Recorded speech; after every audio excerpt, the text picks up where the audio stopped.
tous. Oh, j'espère que vous allez bien. On se retrouve aujourd'hui sur Télé Blizzard pour parler de la maison des 1000 morts. Quoi de mieux qu'un film réalisé par Rob Zombie pour introduire la bande-son dans les paramètres de notation du film? Sorti en 2007, La Maison des 1000 morts tourne autour d'une légende, celle du Docteur Satan. Dans un coin paumé où la violence est synonyme de rigolade, le capitaine Spaulding tient un musée des monstres et des fous, dans lequel il parle de la légende du Docteur Satan à deux couples en manque d'essence et à la recherche d'histoires glauques pour écrire un article le soir d'Halloween en se rendant chez le père de l'une d'entre elles. Il leur indique la route pour se rendre à l'arbre auquel Docteur Satan a été pendu. En route, ils prennent Baby Firefly en stop, qui va pouvoir les guider jusqu'à l'arbre puisque, bien évidemment, elle habite à côté. En parallèle, on nous montre à la télévision la disparition d'un groupe de pom-pom girls dans la région. Un pneu de la voiture de notre petit groupe est crevé, et c'est là que le piège se referme autour d'eux, lorsque la famille de Baby Firefly leur propose leur aide pour repartir.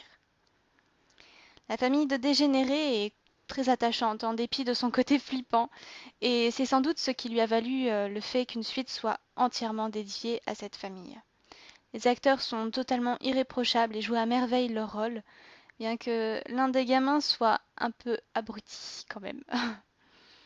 Mais alors, le grand atout du film, c'est la manière dont il est agencé et la manière dont il est filmé. C'est juste incroyable. On est happé dans une spirale de violence qui ne laisse aucun répit et qui est excellemment bien rythmée. Rien que cette manière d'avoir conçu le film avec ce côté psychédélique et enivrant donné aux images fait de ce film l'un de mes préférés. J'aurais aimé pouvoir connaître davantage les 4 protagonistes qui sont envoyés dans la bouche de l'enfer, mais au final c'est un défaut qui est largement compensé par le reste, à mon goût. Mais bon, c'est vrai qu'autre chose que des personnages stéréotypés aurait été bienvenu, surtout pour ce film.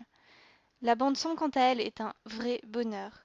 En même temps, c'est du Rob Zombie, créé par du Rob Zombie, spécialement pour le film de Rob Zombie, donc ça ne peut être qu'un bonheur. Elle colle à merveille au décor, à l'ambiance, elle est parfaitement bien dosée.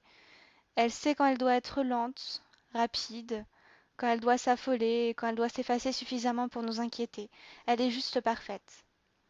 En fait, ce film, c'est un véritable bonheur d'essence. Et en plus, il est intelligent. Alors avec un tel cocktail, nul doute qu'il est une réussite irréprochable. Pour le scénario, je lui ai mis 5 sur 5. Je l'ai beaucoup apprécié et je n'ai rien trouvé à lui reprocher. Pour la caméra, je lui ai mis 5 sur 5 parce qu'elle est juste exceptionnelle. J'aurais voulu mettre 6, mais bon, on va rester dans les notations normales. Les personnages, j'ai mis 4 sur 5, le point étant perdu à cause de l'imbécile heureux qui a tendance à m'exaspérer à chaque fois que je regarde le film. Le jeu d'acteur 5 sur 5, pareil, je vois rien à dire pour critiquer, donc au total 19 sur 20. Et donc je vous retrouve pour les spoilers pour ceux qui ont vu le film. Et quant aux autres, bah, vous vous doutez que je vous conseille fortement de le regarder.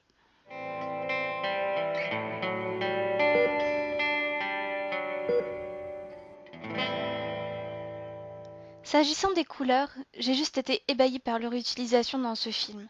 Notamment à la fin, avec les tons bleutés lorsque Denise est dans un décor flippant mais absolument sans danger, puis orangé lorsqu'elle est dans un décor plus chaud mais en danger de mort.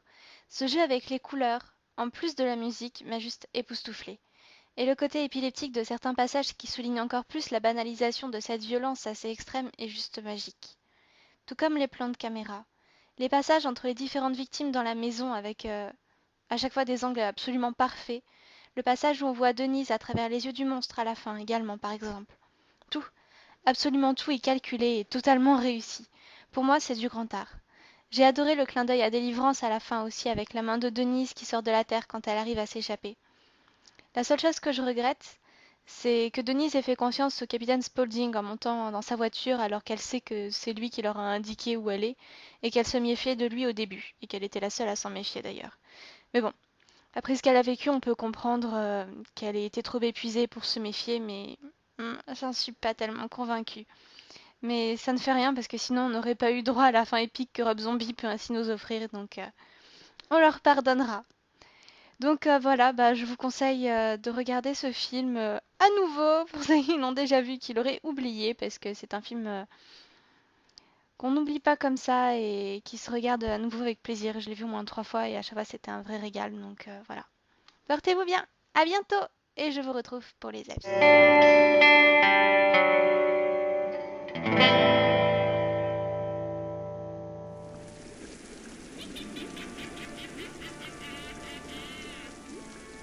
Excellent à tout point de vue. Au premier degré, la vision de l'animalité humaine. Au second, une critique de la société américaine qui prône violence, extrémisme religieux, et tout ce qui s'ensuit. Au troisième degré, Docteur Satan, une métaphore des souffrances qui continuent dans l'après-vie, une espèce de damnation. Le film est sûrement l'un des plus angoissants et déroutants que j'ai jamais vu, malgré le fait qu'il ne se prenne pas complètement au sérieux. C'est le film où je me suis le plus souvent dit. Mais comment ils ont imaginé ça? Qu'est-ce qui est en train de passer sous mes yeux? Pour un film qui a l'air aussi décousu, être aussi profond relève de l'exploit.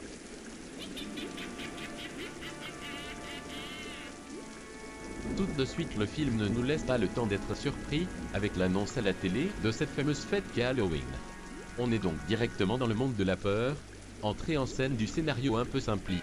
L'histoire est toutefois plus travaillée. On est guidé par 4 personnages principaux qui arrivent dans un patelin pas très accueillant.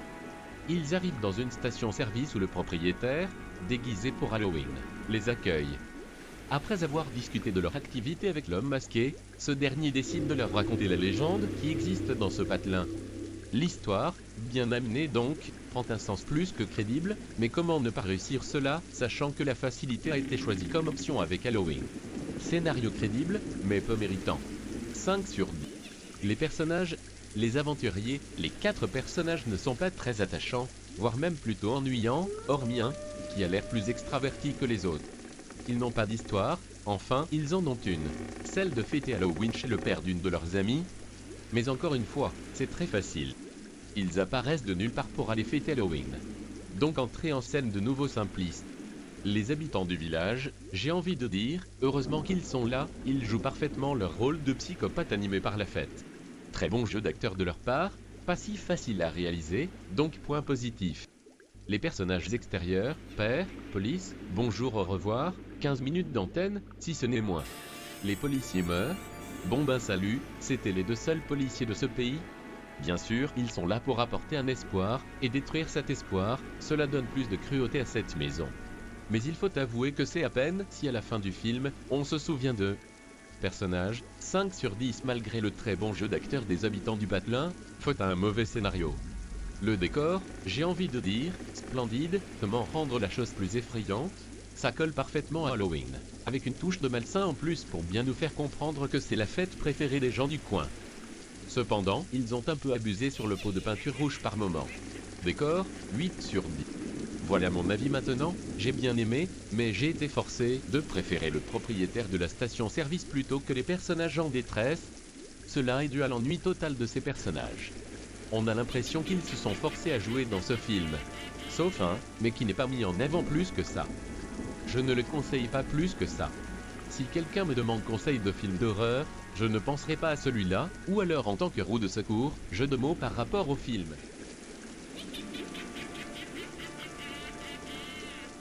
Au début, il ne faut pas que les gens de moins de 18 ans regardent ce film, car il y a certaines scènes qu'il ne faut pas regarder, mais vous êtes libre de faire ce que vous voulez. Alors le film, La Maison des Mille Morts, est un film qui me rappelle le jeu d'horreur qui est Infloor. Si vous avez fait le jeu, ou juste regardez un let's play, l'aide va être clair pour vous. Le début du film est très simple comme les tout premiers films d'horreur, un peu comme les films sataniques, à très bon souvenir. Il commence comme une sorte d'émission de télé pour les soirs de Halloween, et qui fait une pub sur un musée pour les trucs du cirque. Pour ceux qui n'aiment pas les clowns, c'est un bon film pour... Bref, tout est normal. Un vieil homme qui parle avec le propriétaire, et ensuite, il y a 2 hommes qui essaient de voler le musée, mais qui se font tuer par les 2 hommes, le vieux et le propriétaire. La ville où se passe cette scène a connu plusieurs kidnappings de jeunes filles. Quelle coïncidence! On voit de jeunes gens qui sont sur la route, et qui se disputent à propos du fait qu'ils n'ont plus d'essence, et avec eux il y a 2 filles. Ils voient un panneau sur lequel il est indiqué qu'il y a un musée, et de l'essence, et à quelques mètres, Il y a un autre panneau sur lequel est écrit la phrase suivante. Si vous viviez ici, vous seriez à la maison maintenant, ils vont pourvoir. Les personnages et leur histoire, Mary, Jerry, Bill, Denise, les 4 amis, le capitaine Spaulding, Baby Firfly, la mère Firfly, Ottie, Timmy, Don, Rufus, et grand-père, la famille Satan. Les 2 amis sont des écrivains. Ils écrivent un bouquin sur les endroits qu'ils trouvent au bord de la route. Ils ont décidé tous les 4 de prendre des tickets pour faire un manège qui s'appelle le train de la mort. Super, où on voit tous les personnages, des psychopathes, des cannibales qui aiment tuer et manger leurs victimes. Bref, après avoir fait le manège, ils ont décidé d'aller chercher l'arbre du docteur Satan. Mais la voiture tombe en panne après avoir trouvé une magnifique blonde dans la rue toute seule, en train de faire l'autostop sous la pluie, comme c'est chou. Ils sont amenés chez elle, ont à manger et dans une scène, on voit les filles qui ont été kidnappées. Elles ont été torturées certes, parmi elles certaines sont mortes, et les autres luttent pour survivre. Tout est normal jusqu'à la minute 35, 38 où on voit que toutes les choses sont en galère. Ces gens qui étaient trop gentils avec eux essaient de leur faire la fête. Le lendemain, le père de Marie appelle son ami, qui travaille chez la police et lui parla du fait que sa fille et ses amis ne sont pas revenus chez eux. Alors, il lui demande de l'aider à chercher. Pendant ce temps, Denise se trouve à la maison, ligotée à une chaise. Elle était dans un état que personne ne souhait voir. Bref, elle parle avec l'un des membres de la famille, et il lui parlera de ce qu'ils ont fait. Chacun avait son jeu à lui-même avec l'un de ses 4 amis. Et après quelques minutes, 56 minutes 42, on voit une scène de torture.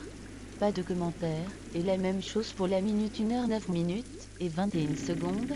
So happy. La fin est bien faite, très horrible, beaucoup de peur, et on va voir le cher docteur Satan. Un personnage, intrigant, il a une aura très forte et très sombre. Je ne sais pas pourquoi mais il me rappelle Jason. Cette fois le film était super.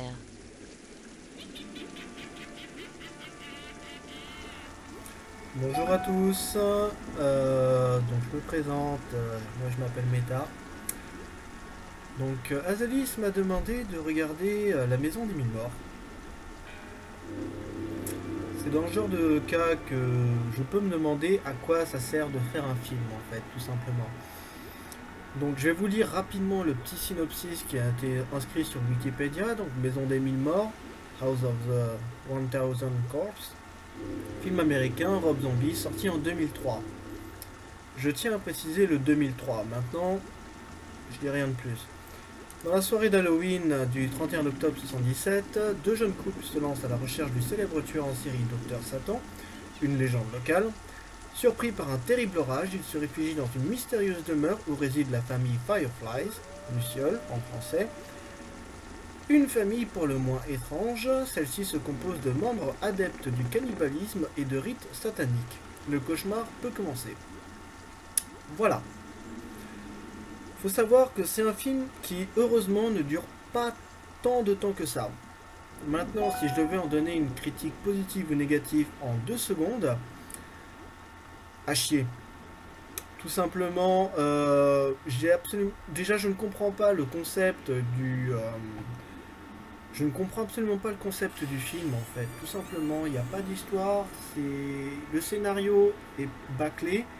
On nous montre au début donc 2 couples super, qui se passe bien, ils s'arrêtent, ils tombent en panne. Ouais bon d'accord, ils sont invités dans une maison, il y a une meuf qui joue les allumeuses, d'accord. Rien de plus, on peut rien dire. Sauf que c'est après que ça commence à partir en couille, parce que déjà il y en a un qui crève, on sait pas pourquoi.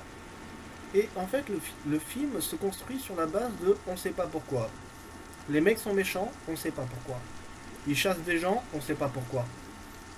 Ils bouffent des gens, soi-disant. J'ai pas vu une seule scène de cannibalisme. Alors maintenant, faut se calmer tout de suite avec certains synopsis, parce que c'est clairement pas normal. Maintenant, concernant la fin du film, donc là, pas d'alerte spoiler ni rien du tout. C'est une fin, on s'y attend à chaque fois. Il n'y a rien de plus à dire. Mais que ce soit du début ou la fin du film, pour un film qui est sorti en 2003, c'est clairement un film à trop petit budget pour pouvoir percer dans quoi que ce soit. Le scénario est malheureusement trop pauvre. Il y a une bonne idée qui peut en découler, mais c'est tout. C'est tout. À la limite, ils auraient peut-être dû plus se concentrer sur un film d'horreur façon survival avec de la chasse, tout simplement. À savoir que les personnes tentent de s'échapper et la famille essaye de les récupérer. Mais bon, en soi, le film ne dure pas tant de temps que ça, 1 heure et quelques. Donc ça va. Si vous avez du temps à perdre un de ces quatre, vous pouvez le regarder, sinon vous prenez pas la tête. C'est clairement pas le genre de film qui vaut 3 Oscars.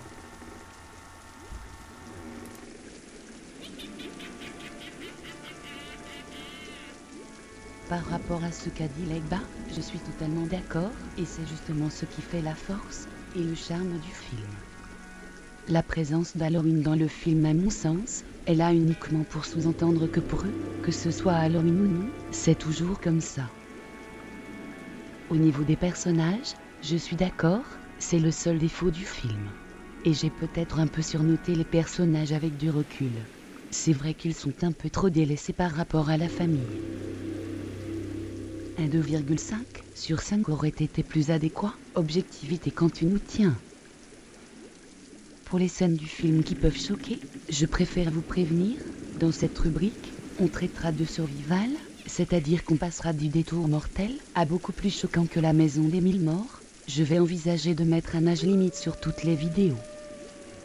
Quant à Meta, pourquoi ? Le film a été produit en 2003, mais il est sorti en 2007 seulement. Le scénario est bâclé et décousu en apparence, mais c'est seulement en apparence, et c'est ça qui le fait frôler le génie. À bientôt sur Télé Bizarre.